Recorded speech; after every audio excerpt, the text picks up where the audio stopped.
Question number 3 देखिए, कह रहा है आकृति 12.21 में, यहाँ देखिए मैं छायांकित भाग का क्षेत्रफल, जो रंगा हुआ है ना, इस भाग का क्षेत्रफल निकला है। तो बहुत सिंपल है, इस वर्ग के क्षेत्र, ये वर्ग है ना, कह रहा है ABCD है ना, भुजा 14 सेंटीमीटर का एक वर्ग है, ये वर्ग है। तो और वर्ग में से ये दोनों अर्धवृत्त दिख रहे हैं, इनका क्षेत्रफल घटा देंगे। वही कह रहा है कि तथा APD और BPC ये क्या है, दो अर्धवृत्त है। ठीक है, दो अर्धवृत्त है, तो इस वर्ग में से इन दोनों अर्धवृत्तों का क्षेत्रफल घटा देंगे तो आ नहीं जाएगा। चलिए, तो यहाँ देखिए वर्ग की भुजा दी हुई है क्वेश्चन में, वर्ग की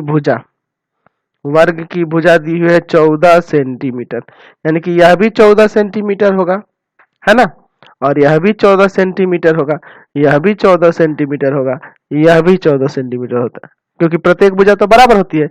अच्छा, आपसे पूछा जाए कि अर्धवृत्त की त्रिज्या क्या होगी, अर्धवृत्त की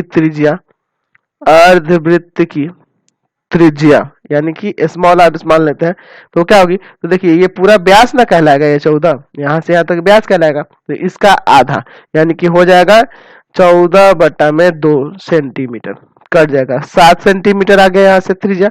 अब क्या करना होगा, तो हम लिखेंगे छायांकित भाग का क्षेत्रफल, छायांकित भाग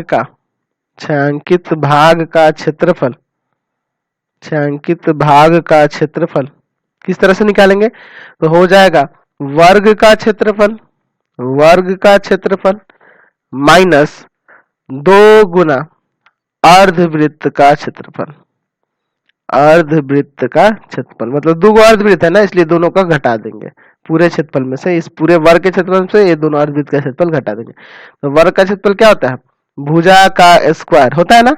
चलिए, माइनस 2 गुना अर्धवृत्त का क्षेत्रफल क्या होता है, 1/2 पाई आर स्क्वायर, तो 2 से 2 यहाँ काट देते हैं, भुजा है आपका 14, तो 14 सेंटीमीटर का स्क्वायर हो जाएगा, माइनस पाई के जगह पे 22/7 गुना में आर के जगह 7 गुना 7, 7 से 7 कट गया। ठीक है, तो 14 का स्क्वायर 196 है ना, और माइनस इसमें से गुना कर दीजिएगा तो ये आ जाएगा 154, घटा दीजिए सेंटीमीटर स्क्वायर में, आ जाएगा आपका आंसर।